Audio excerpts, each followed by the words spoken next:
নমস্কার বন্ধুরা, শ্যামলিস টেস্টি টেলসে আরেকটা নতুন রেসিপিতে আপনাদের সকলকে স্বাগত। আজ আমরা এখানে বানাতে চলেছি সকলের প্রিয় কলকাতা বিরিয়ানি। প্রথমে একটা বোলের মধ্যে আমি 3 টেবিল স্পুন আদা রসুনের পেস্ট দেব।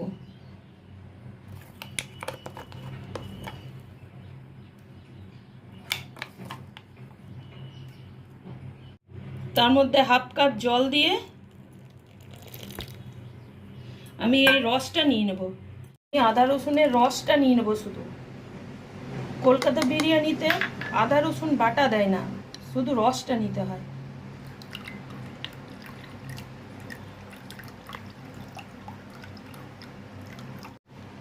ভালো করে পুরো রসটা নিংড়ে নিয়ে নিলাম। এবার মেন রান্নায় চলে আসি। তার জন্য লাগছে আমার 1 কাপ মতো তেল। বেরেস্তাটা প্রথমে তৈরি করে নেব। 1 চামচের মতো ঘি দিয়ে দিলাম সাদা তেলের মধ্যে।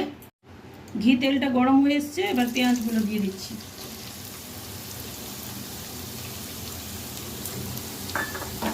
ভালো করে লাল লাল করে ভেজে নেব। গোল্ডেন ব্রাউন হয়ে এসছে, এবার এর অর্ধেকটা তুলে রেখে দেবো গার্নিশিংয়ের জন্যে।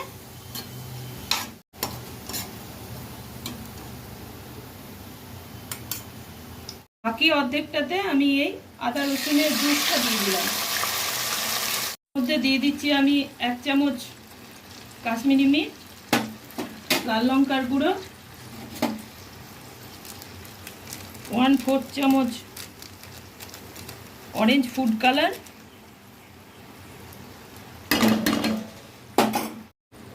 1 চামচ ফেটা দই। দইটা খুব ভালো করে ফেটানো আছে।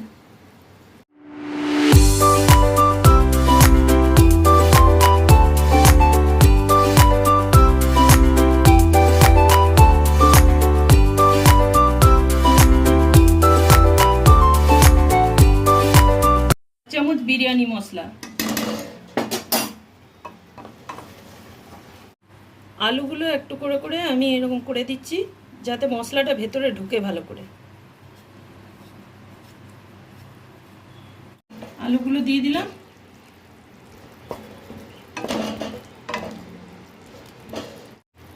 এক চামচ নুন দিয়ে দিচ্ছি।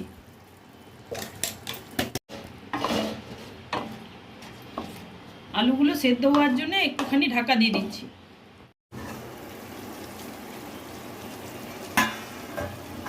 আলুগুলো আমার 70% পর্যন্ত সেদ্ধ হয়ে গেছে। এগুলো তুলে রেখে নেব।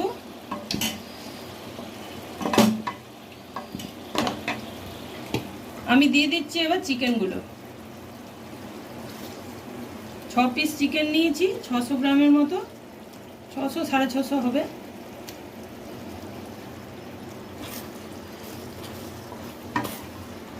এইটা ঢাকা দিয়ে দেব। এইটাও 70% পর্যন্ত সেদ্ধ করব, পুরো সেদ্ধ করে দেব না।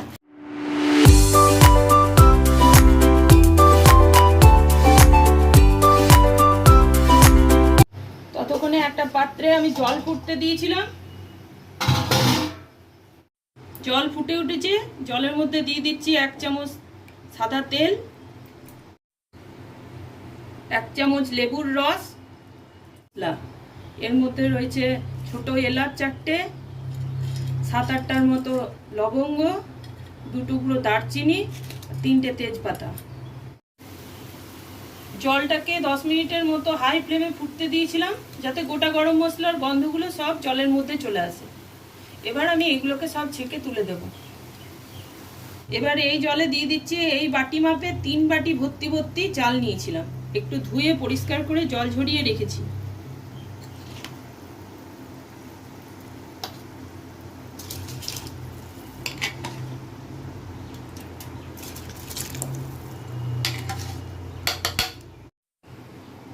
এক চামচের মতো নুন দিয়ে দিলাম।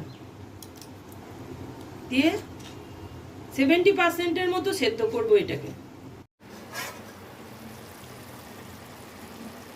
চিকেনগুলো একদম পারফেক্ট হয়ে গেছে। তুলে নেব এবার এগুলো। একদম ঠিকঠাক হয়ে গেছে।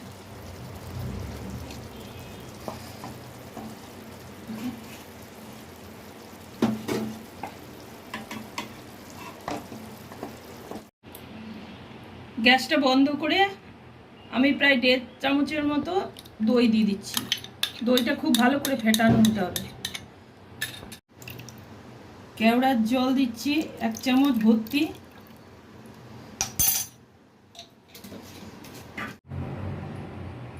গোলাপ জল দিয়ে দিচ্ছি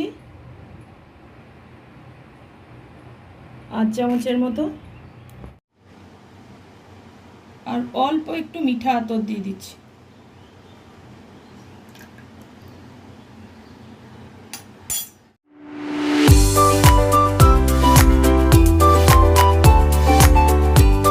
তেলটা এইটা তুলে রেখে দিচ্ছি। এইটা আমি গার্নিশিংয়ে উপরে ছড়িয়ে দেব।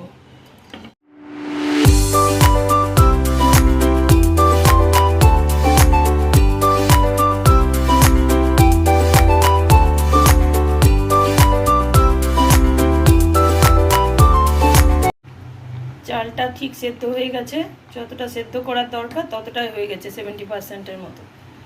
আর একটু মতো বাকি আছে। এবার দমে বসানোর জন্য আমি চিকেন, আলু আর ডিমগুলোকে সাজিয়ে নেব।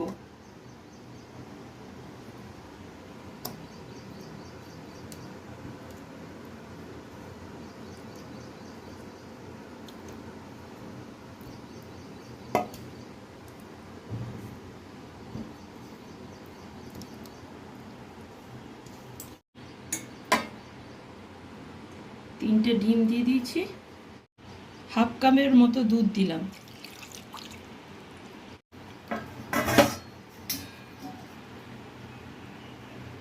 এবার এই ভাতটাকে উপরে সাজিয়ে দেব।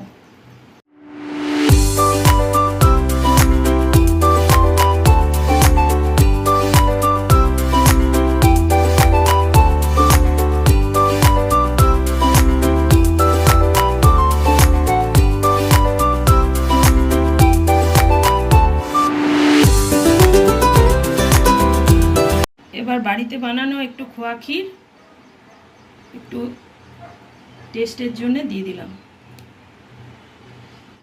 একটু বেরেস্তা,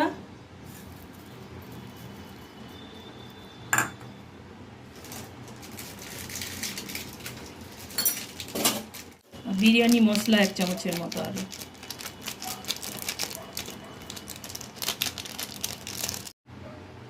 বাকি ভাতটুকু উপরে সাজিয়ে দিলাম।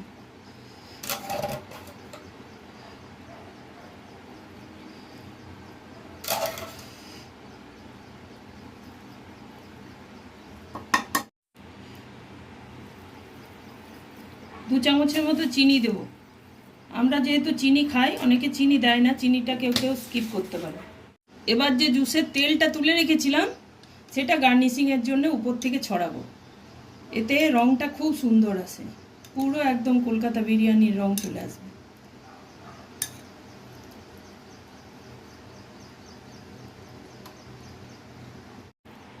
বেরেস্তাগুলো উপর থেকে ছড়িয়ে দিচ্ছি।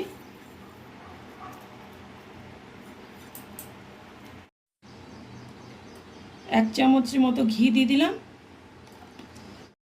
এবার একটা ঢাকা দিয়ে হাই টু মিডিয়াম ফ্লেমে 15 থেকে 20 মিনিটের মতো এটা থাকবে। তারপর আমি এই চাটু বসানো আছে, এই চাটুটা গরম করে তার মধ্যে আবার 20 মিনিটের মতো দমে দেব, একদম সিমে। 25 মিনিট পর আমরা ফিরে এসেছি।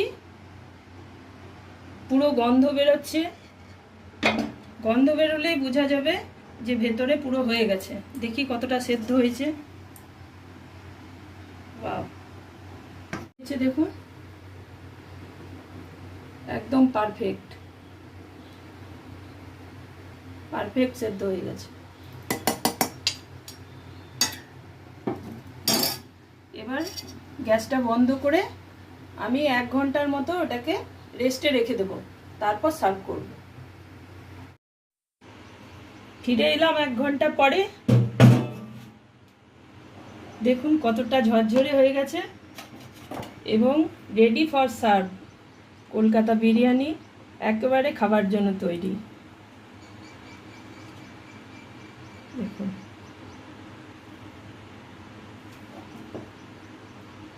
একটা প্লেটে তুলে নিই। দেখুন কতটা ঝরঝরে হয়ে গেছে, কালারটাও খুব সুন্দর এসে গেছে।